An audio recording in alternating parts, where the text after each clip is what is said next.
Romney's sole GOP rival is now Ron Paul, who has qualified to have his name put up for nomination at the GOP convention in Tampa in August. Since he's popular with young voters and Romney and the GOP like that, they're delighted to have him out there in hopes of attracting more young people to the right, just overall and in general, Brett. And he's still racking up delegates. He sure is. All right, Carl, thank you. Hey, one quick thing, John, about Ron Paul. You teased Ron Paul earlier. Oh, yeah. This thing is really something. He is winning these states with the state and district conventions, and he is racking up delegates. And it is continuing. Nevada, Maine, you're going to have a challenge from the Romney campaign, I believe, up in Maine about the specific rules there. But you're going to see accumulation of delegates for the Ron Paul campaign, and he is going to be a major factor in Tampa come late August. Santorum and Gingrich suspended, but not Ron Paul, still plugging away. Still going. Going to be interesting. More on that on Special Report, I'm sure, 6 p.m. Eastern Time each and every weeknight. Brett Baer is the host. Brett, thank you. Another question about electability. Do you have any, sir? There's always the question as to whether or not you are in fact viable. Your differences with the Republicans with the rest of the Republicans on this stage has raised questions about whether or not you can actually win the Republican nomination, sir. Well, we've only had 2 little primaries so far, so it's pretty premature to decide which one is going to be the candidate. But, you know, when you think about it, if you measured everything I've ever said, every vote I've ever taken against the Constitution, you know, I'm a strict constitutionalist. So you suggesting the Republicans should write me off because I'm a strict constitutionalist? I'm the most conservative member here. I have voted, you know, against more spending and wasting government than anybody else. So you're suggesting that I'm not electable and the Republicans don't want me because I'm a strict fiscal conservative? Because I believe in civil liberties? Why should we not be defending civil liberties? And why should we not be talking about foreign policy that used to be the part of the Republican Party? Mr. Republican Robert Taft didn't even want us to be in NATO. And you're saying now that we have to continue to borrow money from China to finance this empire that we can't afford? Let me see if I get this right. We need to borrow $10 billion from China, and then we give it to Musharraf, who's a military dictator who overthrew an elected government, and then we go to war, we lose all these lives promoting democracy in Iraq. I mean, what's going on here? And you're saying that this isn't appealing to Republicans? Where did this come about? I think this is a Republican message. I defend the platform. It used to say we got rid of the Department of Education. It doesn't say that. Now, we as Republicans went and doubled the size of the Department of Education.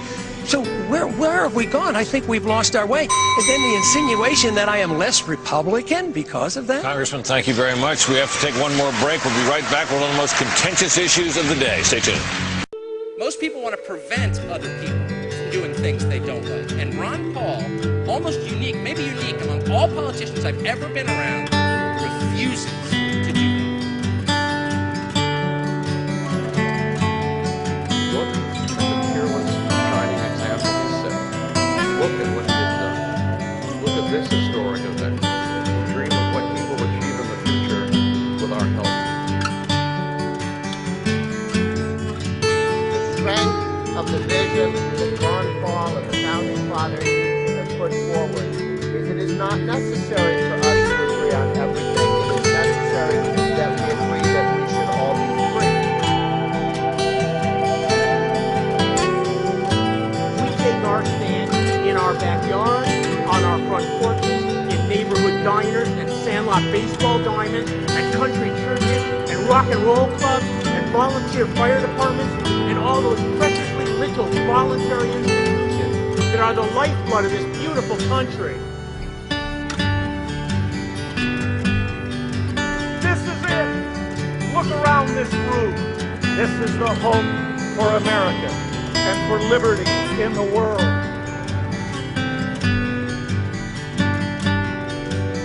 We're finding new leaders to carry the torch of liberty.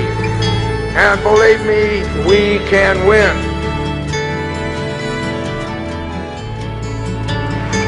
Who will stand with us?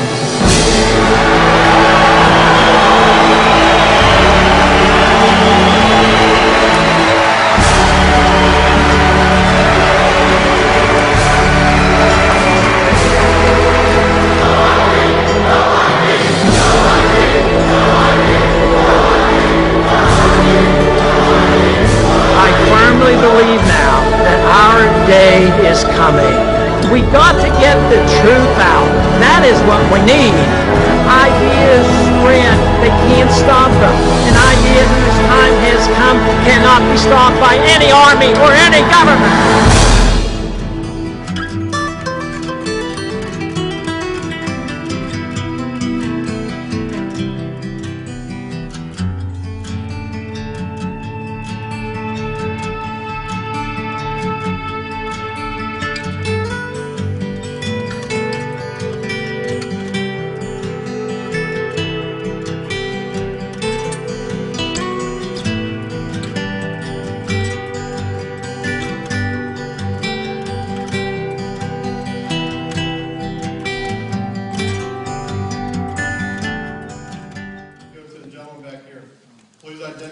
Let's get a microphone to you.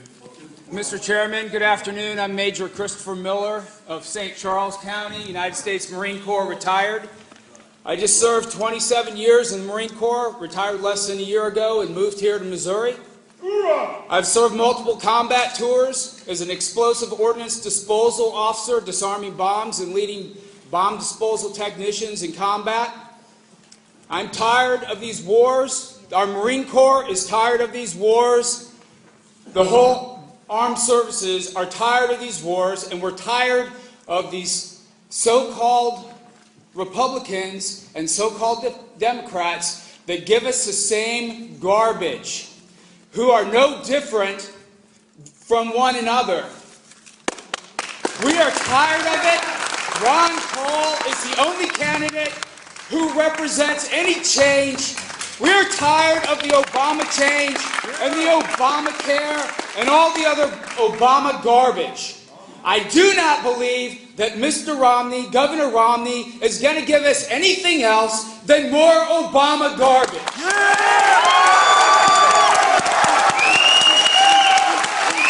We need real change. We don't need more of the same. Our country cannot stand any more of the same. We need real change.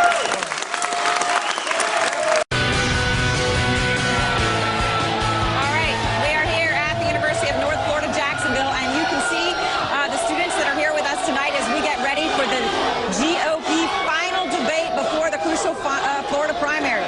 This is a young audience, and they love Ron Paul. And there are a couple who love Anderson Cooper. A lot of people who love Anderson Cooper, but this is a Ron Paul crowd here tonight, and pretty passionate and pretty excited. We don't want to shut the audience out. We want them to applaud. We want them to be involved.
Trying to win and get elected. I'm trying to change the course of history.